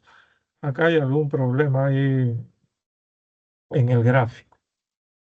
Bueno, ¿cuál sería la idea principal que se desarrolla en este texto mixto?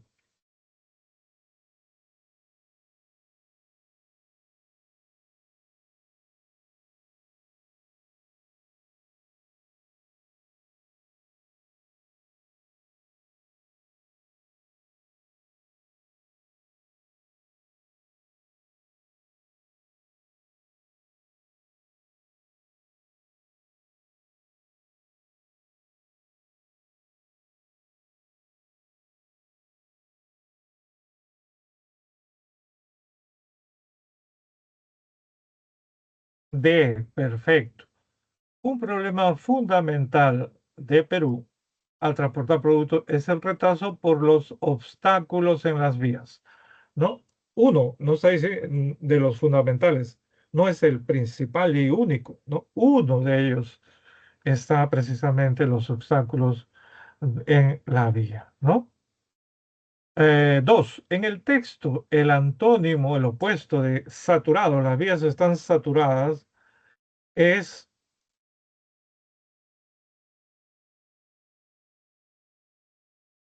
saturado, es que está lleno, ¿no? Las vías, está congestionado. Entonces sería exacto. C, despejado sería su antónimo. Muy bien. Tres, de acuerdo con la información del texto, el principal problema que sufren los transportistas en la ruta obedece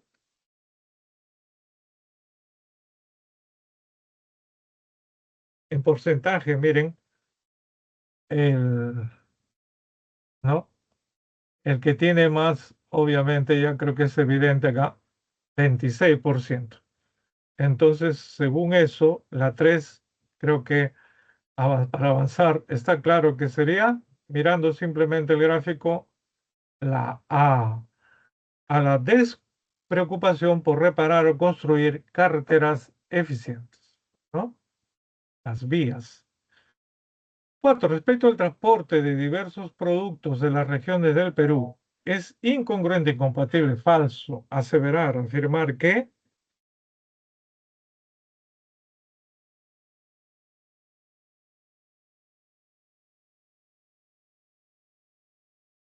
nuevamente, fíjense el gráfico, una de ellas es evidentemente falsa según el gráfico.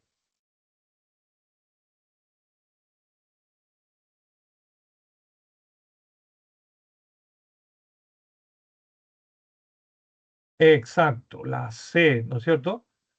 Las averías mecánicas son más graves que el fenómeno de la congestión. Si se fijan bien, 19% habla de que es problema de averías. La congestión es, representa el 22%. Entonces, esto está diciendo lo contrario. La C, por lo tanto, es incongruente, por lo tanto, es falso. 5, probablemente el transporte terrestre de productos mejoraría si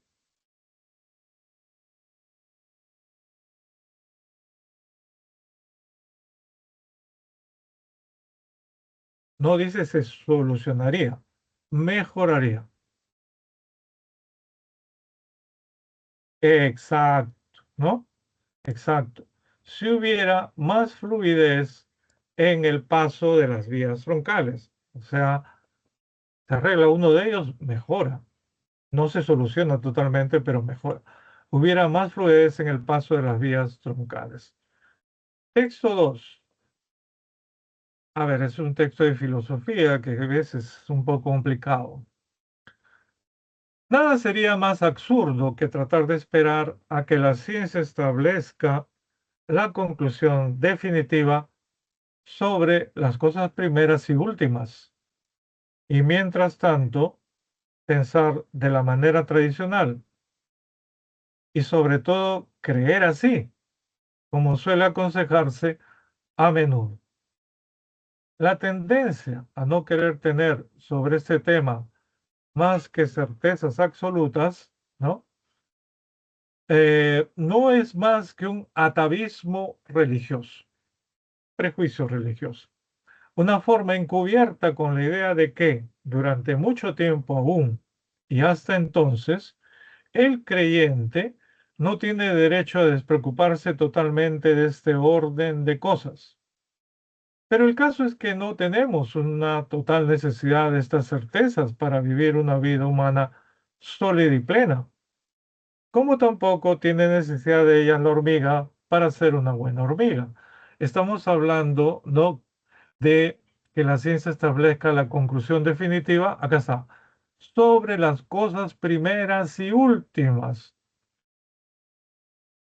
¿Quién creó todo esto? ¿Quiénes somos? ¿De dónde venimos? ¿A dónde vamos? Primeras y últimas. Seguimos. Por el contrario, nos interesa más aclarar de dónde proviene realmente la importancia que de un modo fatal venimos atribuyendo a tales cosas desde tanto tiempo atrás. Y para eso necesitamos la historia de los sentimientos morales y religiosos, ya que sólo mediante la influencia de tales sentimientos se han convertido esos problemas culminantes del conocimiento en algo tan grave y formidable.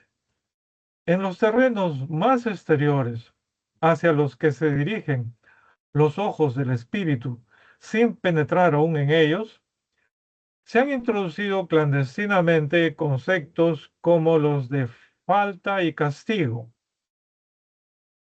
y hasta el de castigo eterno, ¿no? O sea, pecado y castigo, ¿no? Y hasta el castigo eterno. Y ello con tanto menos escrúpulo cuanto más oscuros eran para nosotros esos terrenos.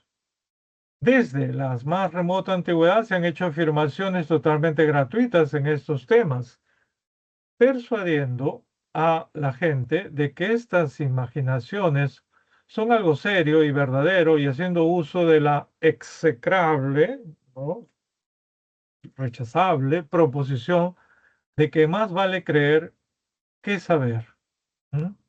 Ahora bien, lo que hoy necesitamos respecto de cosas últimas no es el saber contrario a la creencia, o sea, la ciencia, sino la influencia frente a la creencia y al presunto saber en tales cuestiones. Hay otras cosas que deben preocuparnos más que esas cosas que hoy se han predicado como más importantes. ¿Cuál es el fin del hombre? ¿Qué destino le espera después de la muerte? Estas cosas primeras y últimas, ¿no? ¿Cómo se reconcilia con Dios? Y tampoco como estas cuestiones de los dogmáticos religiosos nos deben preocupar las de los dogmáticos filosóficos, sean estos idealistas, materialistas o realistas. Tantos unos como otros tratan de llevarnos a tomar una decisión respecto a unas cuestiones en las que no se necesita ni creer ni saber. Hasta para los que más se apasionan por la ciencia, resulta más ventajoso extender astutamente alrededor de estos temas un cerco de pantanos nebulosos, una venda impenetrable, una corriente eterna e imposible de variar. Porque lo que hace crecer incesantemente el mundo de la ciencia, lo que hace que éste sea cada vez más claro y próximo, muy próximo, es precisamente la comparación que de él hacemos con el reino de la oscuridad, situado en los límites del saber.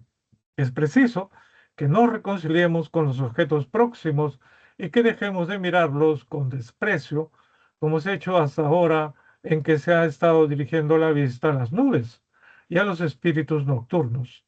Durante siglos enteros, en los diferentes estadios de la civilización, el hombre ha estado viviendo miserablemente en bosques y cavernas, en terrenos pantanosos y bajo cielos cubiertos de nubes. Ahí ha aprendido a despreciar lo presente e inmediato, la vida y a sí mismo.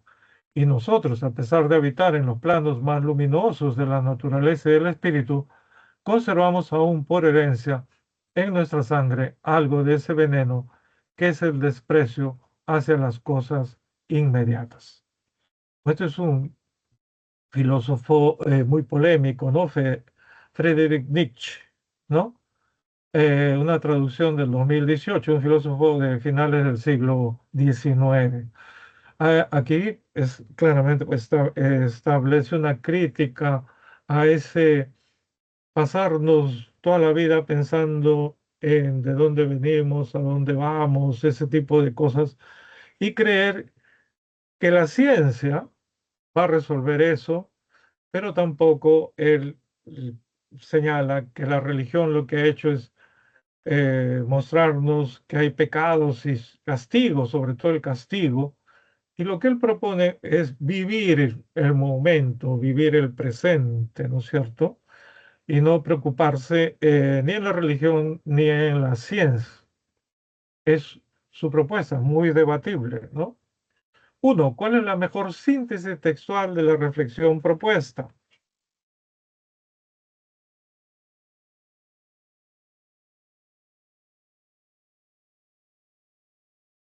La E. Wow, muy bien, ¿ah? Parece que a alguien le gusta la filosofía. No me sorprendería que le guste Nietzsche porque a los jóvenes de ahora, así como a nosotros nos gustaba el barbón, ahora todavía le gusta el bigotón, ¿no? A nosotros nos gustaba Carlitos Marx, ahora le gusta Nietzsche.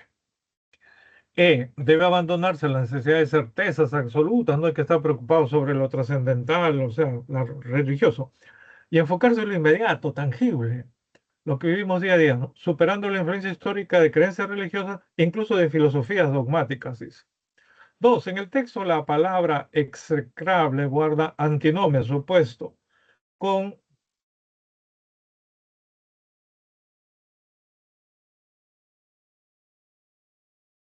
¿cuál sería supuesto? Execrable, ¿no? Algo que debe rechazarse, que no se quiere. Ah, perfecto, encomiable, algo muy querido, algo que uno busca, ¿no? Muy bien. Una cosita, va a terminar, si me está escuchando la auxiliar, le pediría por favor unos 5 minutos eh, para por lo menos terminar esto y hacer el siguiente texto y ya el texto de inglés le damos las claves. Por favor, si me escucha la tutora, le pido 5 minutos. Tres, Nietzsche menciona, ¿no? A la buena hormiga con el fin de establecer, nosotros como la buena hormiga, eso lo hemos visto,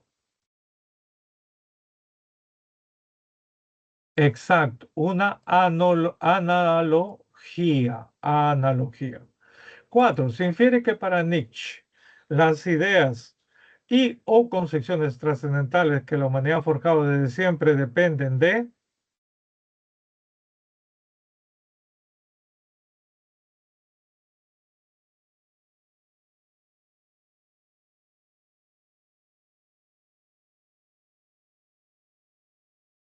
en la historia se han presentado dos cosas, constantes y rupturas, o sea, la E, los cambios y permanencias de los procesos históricos. De ahí provienen, dice Nietzsche, ¿no? Cinco, si la humanidad dejara de indagar en concepciones sobre las divinidades, los dioses o la existencia del más allá, se divida más allá de la muerte, ¿no? ¿Qué es lo más probable que pase según este texto de Nietzsche?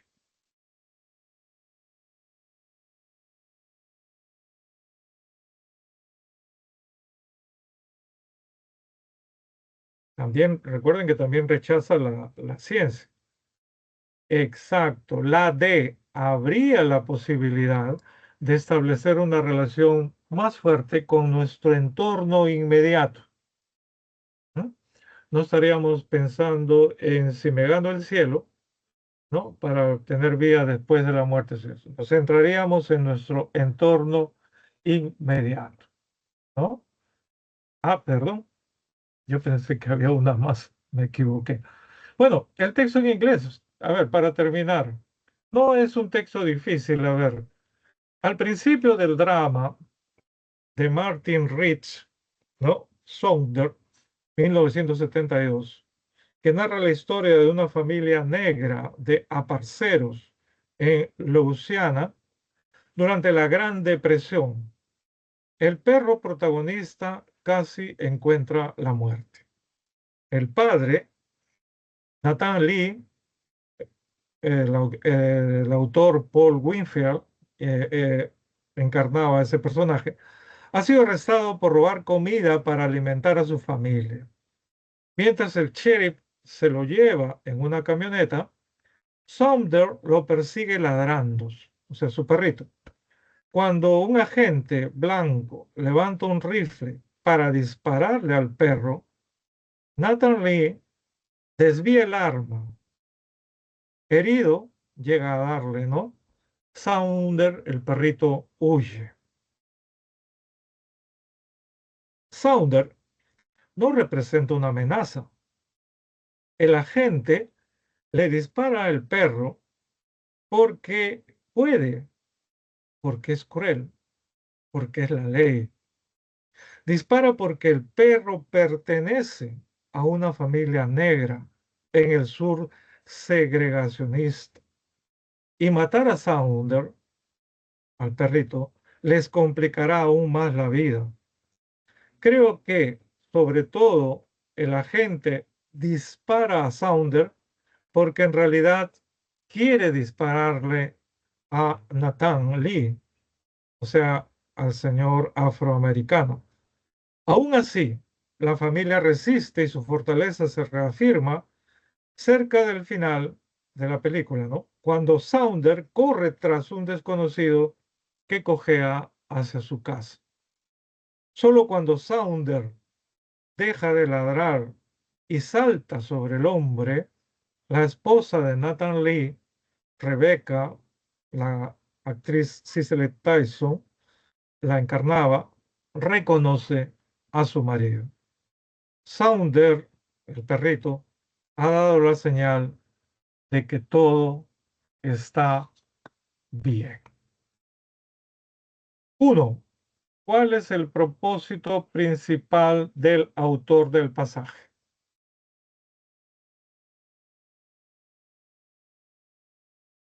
Exacto, ¿no es cierto?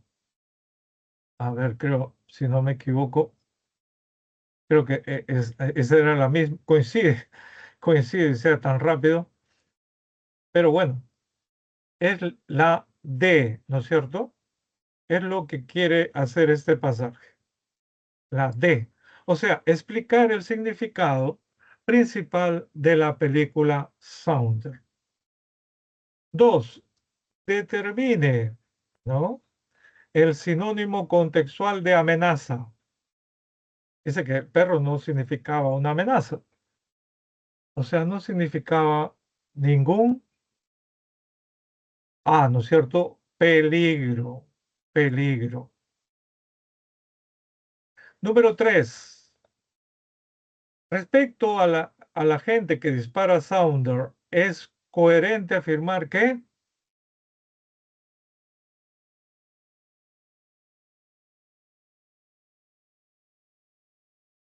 Exacto, ¿no es cierto? Ya saben esto, ¿no? Que a pesar de Lincoln, a pesar de Martin Luther King y la conquista de los derechos civiles en Estados Unidos de Norteamérica, hay racismo, ¿no? Entonces muestra una actitud racista, ¿no? 3A. 4. Se deduce que uno de los temas centrales de la película de Sounder es,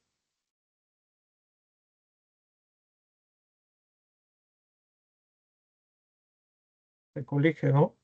El abuso de autoridad contra los afroamericanos, ¿no?